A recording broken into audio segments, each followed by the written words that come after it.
Samantala, dumating na ang labi ni DILG Secretary Jesse Robredo sa Archbishop's Palace kung saan gagawin po ang burol. At live mula sa Naga, saksi si Katrina Son. Katrina. Igan, dumating na nga dito sa Archbishop's Palace sa Naga ang mga labi ni DILG Secretary Robredo alas 11 ng gabi.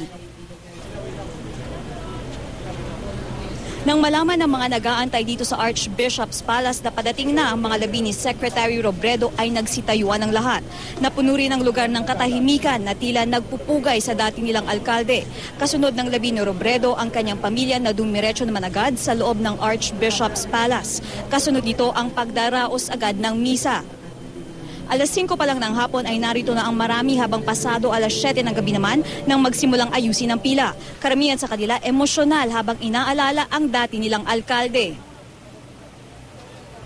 Magtsatsaga kami magpipila para makita namin siya. Talaga pong mabait yan. Naiyak po ako, ma'am.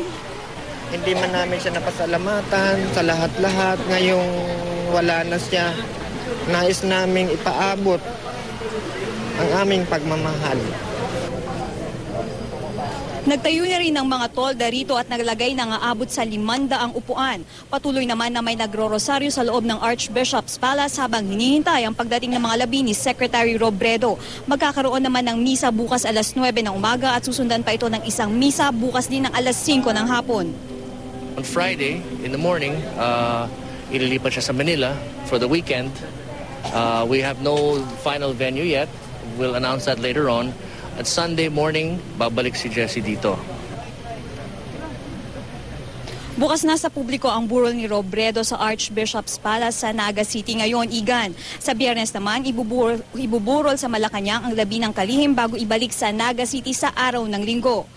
Ako si Katrina Son, ang inyong saksi.